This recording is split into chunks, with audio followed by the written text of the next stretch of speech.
Pinatunayan nga po mga idol ng Golden State Warriors na mas lamang ang may experience laban sa talento ng lineup ng Houston Rockets matapos nila itong talunin sa Game 1 95-85 na pinangunahan ni Stephen Curry na merong 31 points at si Jimmy Butler na merong 25 points, 7 rebounds, 6 assists kasama na ang crucial shot sa huling segundo. Bagamat maaga silang lumamang ng double digit, sinubukan pa rin naman ng Rockets na humabol at maidikit ang talaan na pinangunahan ni Alperen Sengun na merong 26 points, 9 rebounds. Sadyang nanaig pa rin dito ang experience ng Golden State, especially ang kanilang dalawang closer na sina Stephen Curry at Jimmy Butler na magpalitan lamang sa opensa sa huling quarter. Kaya sa pagkapanalo, nakuha nila ang 1-0 na kalamangan at ang home court advantage sa first round na isang sinyales na kaya talaga nilang talunin ang Houston Rockets sa 7-game series.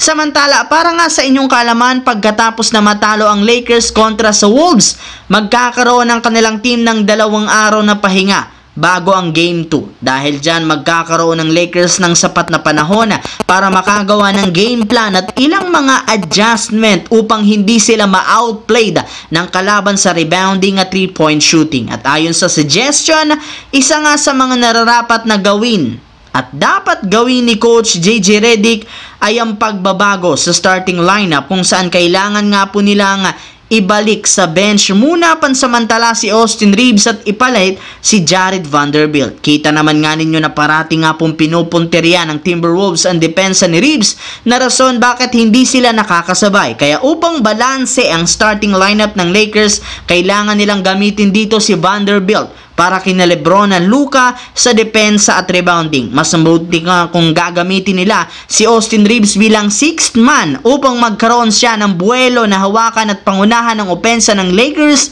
sa tuwing out si Luka Doncic. Sa kabilang banda, bago pa magsimula ang first round ng OKC Thunder at Memphis, matapang nga pong sinabi ni Shai Gilgeous-Alexander, wala nga pong binatbat ang kanilang kalaban since sila ang mas malakas, mas superior na team sa opensa at depensa at mukhang pinatunayan rin naman ito ng Thunder matapos nitang literal tambakan at dominahay ng Grizzlies sa Game 1, 131-80 kung saan 51 points ang kalamangan na siyang maituturing na pinakamalaking kalamangan sa Game 1 ng NBA history at nagawa ng kanilang team matapos mag-ambagang lahat. In fact, 6 na mga malalaro ang nagtala ng double digit na pinangunahan ni Aaron Wiggins na merong 21 points, Jalen Williams 20 points, Shai Gilgeous-Alexander 15 points at si Chet Holmgren na merong 19 points, 10 rebounds. At dahil sobrang denomina ng Thunder ang Memphis, halos 2 quarter lamang pinaglaro sa Game 1 ang lahat ng mga key player at tapos na